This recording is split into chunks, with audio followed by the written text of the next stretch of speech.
what's going on, folks? Another episode of Ryan Reviews Everything, and I spent this weekend going to see Spider-Man Across the Spider-Verse, and it is just a work of art. It's just a beautiful project, a beautiful movie to look at from start to finish, and I feel like, once again, I'm not too savvy in the whole behind the scenes and what it takes to do animation. All I know is it takes a lot of patience.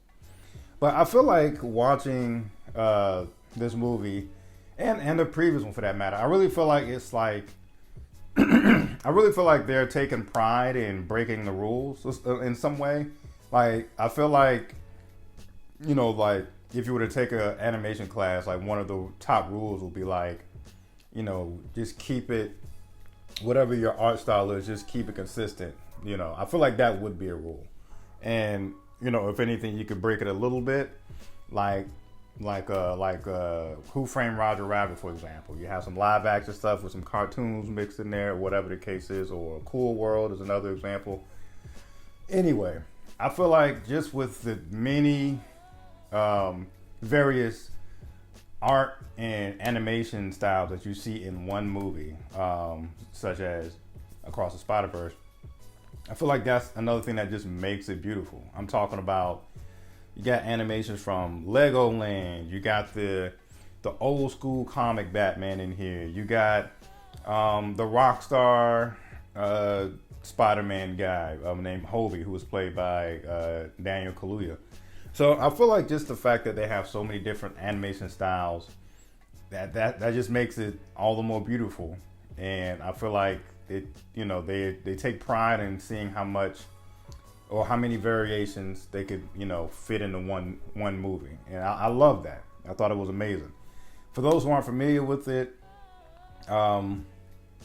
this sequel is about Miles Morales. He stumbles upon an entire Spider-Man universe. And within this universe, he finds out that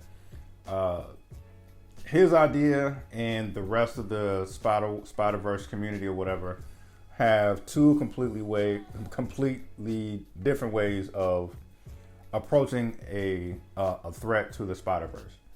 And the thing that the significance of it, in my opinion, is this is something that could have been avoided if Miles Morales took the initial villain a little more seriously. And if you see the movie, you know what I'm talking about already.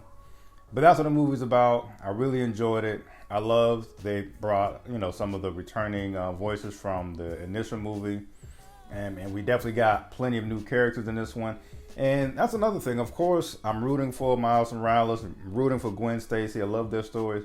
But I find myself also being emotionally attached to some of the side characters as well. For example, we have Issa Rae, who plays Jessica Drew.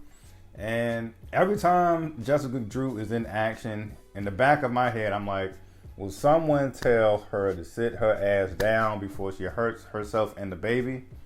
Because Jessica Drew is fighting crime or, getting to it while she's pregnant. And I'm like, please, I hope nobody hit her in her damn stomach. Like, I'm just worried from start to finish, or worried every time I see Jessica Drew do anything outside of walking. But no, man, this movie, it really this movie, it reminds me of Disney World. Like, yes, Disney World is something that kids love, but parents can enjoy themselves too. And I feel that same way about this Spider-Verse movie. Kids are really going to enjoy it, but this movie is for people of all ages to enjoy, and you really will. If you enjoy the superhero genre, and you love animation, you're gonna love this movie. And as I said, there's just so many, different styles all coming together to fight crime and to kind of bump heads in a sense in terms of how to approach this particular threat that could ruin the Spider universe or Spider-Verse. And yeah, and there's so many. It's like a list of who's in terms of what actors are voicing who.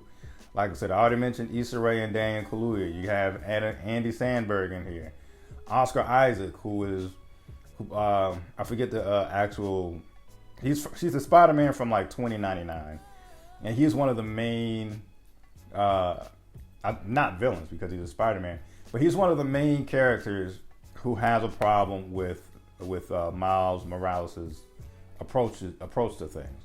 There's also a lot of family drama in this one. You know, it really reminds me of that whole Will Smith parents don't understand things. A lot of Miles Morales there's a lot of button heads between him and his parents as well. So he's just button heads with everybody. Other Spider-Man people that's in the Spider-Verse, his parents, because he's struggling if he wants to tell them that he's Spider-Man or not, and why he's always just ghosting his parents all the damn time. Either way, I'm digressing. Hell of a good time. Hell of a great movie. I enjoyed everybody in the movie. They did their damn thing. And speaking of being emotionally attached, I was also excited to see the Peter Parker who was in the first one, the one who was kind of overweight, but he became like a family guy. He has a daughter now. I thought that was beautiful. It's just so many other characters who I felt myself rooting for as well. So, and it's just so intense. This is a spoiler-free review, but you could just see how the crossovers between different worlds and just the type of mix-ups and how one innocent mix-up really changed the fate of one of the particular worlds. It's a good time, man. Love it or hate it. That's my review. Peace.